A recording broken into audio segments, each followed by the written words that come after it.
Hello everyone and welcome back to my channel. I am Andemonium and we are going to look at the different title intros to Critical Role in general. The Mighty Nein title sequence just came out immediately after I had recorded and got my previous video ready to go. So here is a surprise second video just so that we can have this title sequence reviewed before the actual animation comes out on November 19th.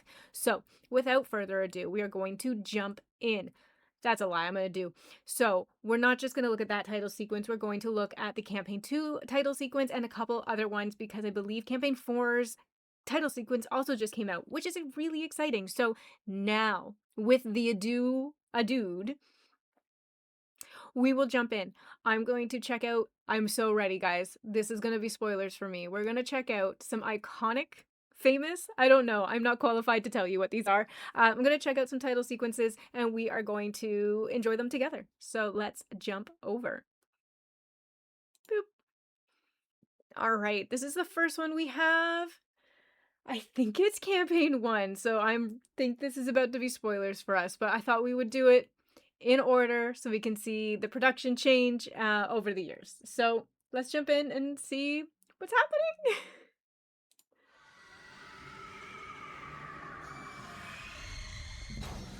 Okay, Travis. The big guy. Marisha, looking hot. Ooh, okay, so she's a druid. Love it. Talson, who's a gunslinger. Pretty. Paladin, okay. Ashley Johnson.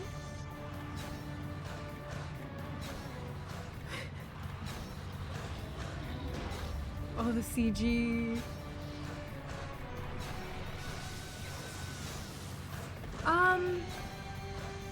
Okay.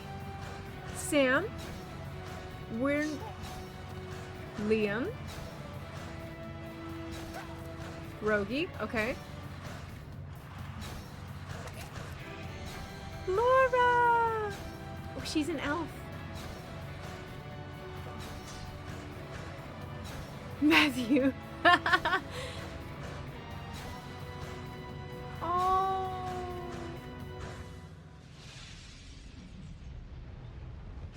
I love that. Okay, so yes, I believe that is the Campaign 1 intro, which means it's a bunch of characters I don't know, but looks like the same cast and crew that we know and love now. So that was pretty cool to watch that they did it, I believe, and guessing, as their characters and then morph into themselves at the table, which is a really neat concept that I really enjoy. I love that they had Matt, I assume, as the villain or the big bad, or at least some NPC. It felt like big bad. So that's pretty cool that they could include him in the intro. I always am curious on how DMs feel. Like, your characters get all the art and they get to do all this cool stuff. Or sorry, not your characters. Your players get all of the character art and get to do all the cool stuff by having a singular character to manifest and react to and create art for, where the dungeon master or game master is everything else, literally. They're God, they're narration, they're the big bad, they're your love interest, they're every NPC. So always curious on that breakdown, which is not the point of this particular video. We are looking at intros. So 1 second while I pull up the next one, but that was amazing. Okay, so this one I believe is for the intro of Campaign 2, which we have just started watching. I put out episode 1 previously this week, and I'll be doing episode 2 during the break of Campaign 4, but I'm very excited, and we're going to watch Campaign 2 and Mighty Nein a bit in tandem, or as in tandem as we can with the animated series. So let's jump into this guy, Critical Role Campaign 2. Right, because they're on Geek and Sundry. Travis! Oh my god. Okay, Marisha.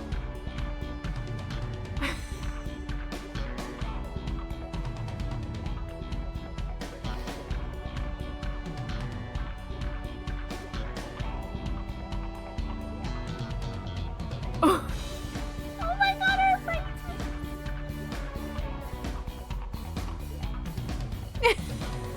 Sam!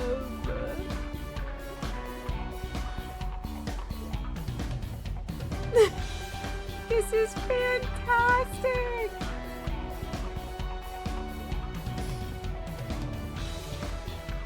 I understand.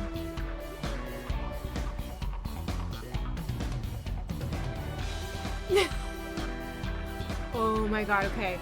I'm gonna pause this. I'm gonna pause this. Matt Mercer is perfection here. Actually perfection. This whole thing's perfection, and I will jump back in, but this scene right here, Matt Mercer, 80s getup, looking like the coolest dungeon master you've ever met, reminds me so much of someone I know. It's insane. My uncle actually plays D&D and has for many, many years, and I don't know why. I'm just getting immediate flashbacks. I'm just like, oh my gosh, that's him. This is fantastic. We'll jump back in.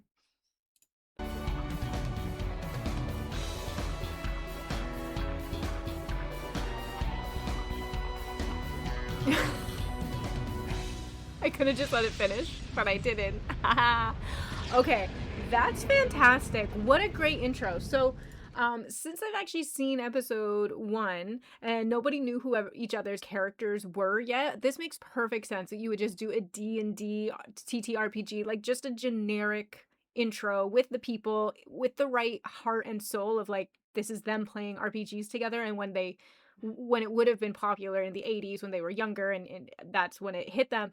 That just, I love it. It's so nostalgic. It's so cute. They're so adorable. I love that it's them pretending to be younger and wearing all of the correct clothes. There's a great intro. That one's my, out of the two. The other one obviously took a ton of work. They're all dressed up as I believe their characters. So obviously that's impressive, and likely if I watched campaign 1 and Vox Machina, it would make more sense for me, so I would probably enjoy it more. But this particular one, currently it's my favorite. So let's jump to the next one. So this next one is also for campaign 2. It looks like it's from 5 years ago, but is animated. So let's jump in.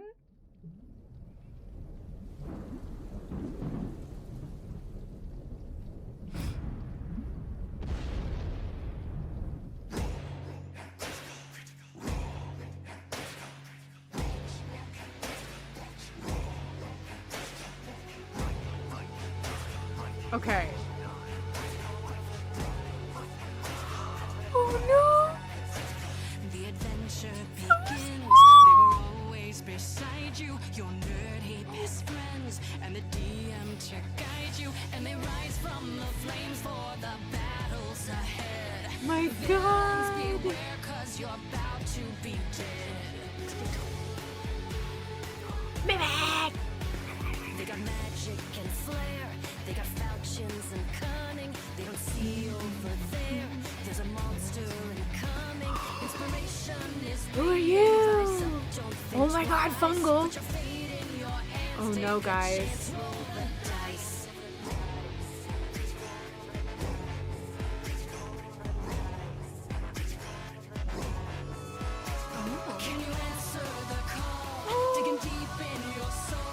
This is cute. She has wings? Matt Mercer's. Everyone. Yes, yes. Okay. Okay. Well, that one's fantastic. I think I screwed up. I think there's spoilers in there. I'm going to pretend I didn't see them, and no one is going to explain them in the comments. No one is going to explain them in the comments. But that was fantastic. I like that a lot. I think it's really neat that they did the animated one. That must be like later in the seasons as they have established their characters more, and obviously animation takes time, so it took a while to get that ready to go. So both of those intros are really good. I still think, bias, I still really like the 80s intro. I think that was fantastic. It has a special nostalgia to me that I just love. I know that it's not character specific, but I just think it is a fantastic intro that really has the essence and the feeling of playing RPGs with your friends. This one's obviously this one's also obviously fantastically done. The animators did a great job. Being able to see the characters like Jester, it's like a tiny child, and with her little unicorns, that was amazing. So I reserve judgment until I have maybe watched more of the series, and then obviously that one's probably going to resonate more with me. But as an intro, right at the beginning, you don't know who the characters are. I still love that 80s one. Okay, we'll jump into the next one. All right, guys, this is for the new animated series Mighty Nein. Let's jump into the title sequence. This is why we're here, right? Let's go. Okay.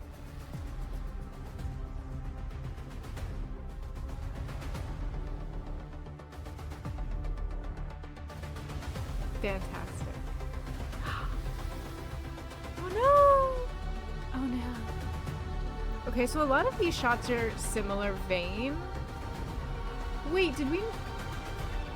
Oh my god, I love her! She's fantastic. Okay, he's gotta be the big bad, right? Yeah, he's the big bad. Oh no. Okay. Okay, well that's fantastic.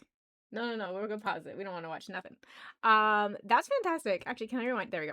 That's fantastic. I love it. I love it. I'm gonna ask this question and no one's gonna answer me. Did we miss Molly in the previous one? Don't answer that.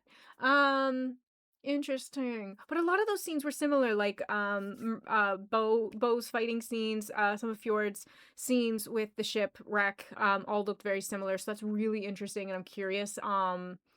I'm curious on why some of them are the same and some of them are different, and why I don't remember seeing Molly. Oh. But otherwise, that's pretty cool. I'm just so excited, guys. I think I'm gonna have to rate all the characters at some point, but spoiler alert, Jester and Caleb are probably gonna be top. Number one, S tier, beautiful. I don't know very much about them. I've watched one episode of the campaign and I've watched the trailers, and I just think there's something there and they're gonna get me. But let's jump to the next one. Okay, so not quite in the same vein, but this is the new title sequence for campaign 4. We have not watched the newest episode, episode 5 with the soldiers table yet. We're just going to watch this title sequence. I'll release this over the weekend, and then the new episodes will come out after the Monday Club has the episode available to them, because we're respecting spoilers. But let's jump in. Okay.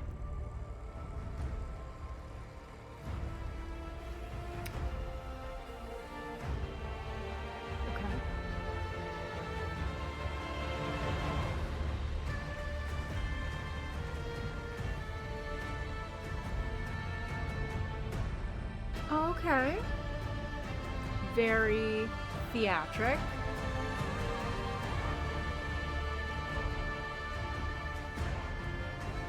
I love the ears and like the somewhat paint.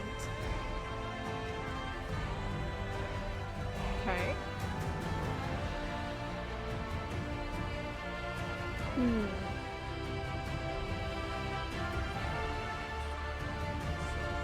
Impressive. I love theater, guys. It's so cool what they're able to put together on just like a simple stage. These are very loud in my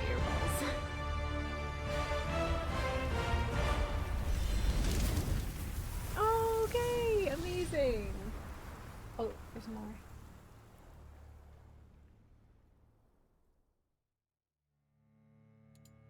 Beautiful. Beautiful. Okay. All right.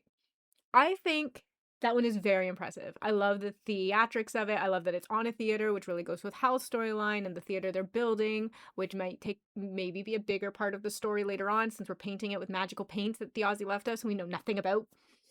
Spoilers, sorry. Those are only spoilers for episode 1 to 4. Hopefully if you've watched it before you watch this, I'm so sorry. Don't hate me. But I think that's really neat. I think it's a really neat intro. It's not hitting me the same way that campaign two's intro did with the 80s vibe, but it is a very different feeling in the campaign in general. This one's more serious. This one's trying to it feels more elevated and sophisticated maybe. Those aren't quite the right words I'm looking for, but like that's the energy that they're looking for and the aesthetic that they're looking for. So I think that it makes sense for the campaign. Enjoyment wise, I definitely preferred the 80s one. Just as a random, this is my first time looking at them all. That one gave me the best feelings for lack of a better term, but I think they're all fantastic, honestly. Obviously the work that went into them is amazing, and the team should be very proud of everything that they did. This one didn't seem to have the actors in it. It seems like its own creation on its own, and it could be connected to campaign 4 and it could not be connected to campaign 4. It's definitely D&D related on a stage with orcs and elves, but I maybe as we get more into campaign 4 it will be more clear how it's connected, but for now to me it's just fine. It's awesome, but it's just fine. It's definitely didn't give me the like immediate excitement that campaign 2's 80s intro gave me, or that the animated Mighty Nein one gave me with like little Jester. But obviously they can't do an animated of their characters who were just created less than a month ago, so it'll be interesting to see how the campaigns evolve. But honestly, guys, that's all I got. That's all I got. I just wanted to jump in. I wanted to say hey. The coffee machine broke today, so we had to get Starbucks. But oh, we had to get Starbucks. Like, we're so hard done by. But the coffee machine broke and everything was kind of rough. So I just thought I'd do a really quick and easy video watching some cool intros. I think I made a small mistake that looked like there might have been some spoilers in there that I will just avoid and pretend I didn't see, and I'll have to get myself into campaign 2 rather quickly before any more come and hit me in the face. I am working on some new fan art. I have a really cool idea on how to do Frumpkin as a Tressum from Baldur's Gate 3 that someone suggested, so I'm trying to figure out exactly the position. Putting wings on cats is surprisingly hard. I'm trying to figure that out, and if I can get a really good one, I'll try and get some stickers or something really simple up on the shop. Right now what we have is tanks, sweaters, t-shirts, coffee mugs. Let me know if there's something you would prefer to see on there. I'm thinking like phone cases and stickers would be more interesting and easier for people to consume. You can put a sticker on anything, especially for the chibi creatures. So I'm probably going to try and get a bunch of chibi creatures together. I'll finish my Displacer kitten. I'll get the Frumpkin, Tressum, and a couple others together and see if we can get a nice sticker stock in the next month or two. But otherwise, I just want to say, hey, hope you're enjoying it. We're going to continue on campaign 2 in December. We'll work our way through that slowly but assuredly because I am loving it. I'm so obsessed. You guys have no idea. I mean, actually, you probably do. And campaign 4, episode 5 just came out, so I will be watching that this weekend and getting the new episodes up for you this week.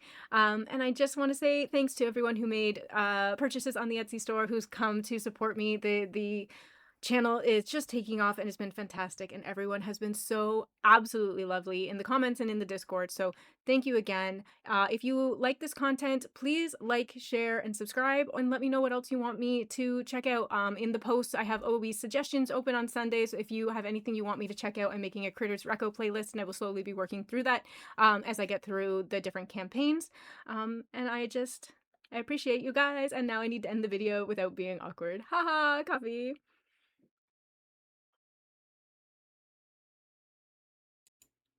Okay, so this one I believe. Hello, everyone, and welcome to this evening's episode of Critical Role, where a bunch of us nerdy-ass voice actors, some of us No, who's yelling? Our place in the internet, sit around and play Oh, Dungeons no. and Dragons. Fox Machina episode 42. This is spoilers, Matt. This is spoilers. Get out of here. Close it. Then we'll do this one. We'll cut this out. This is fine. We'll just cut it out. We'll cut it out. It's fine.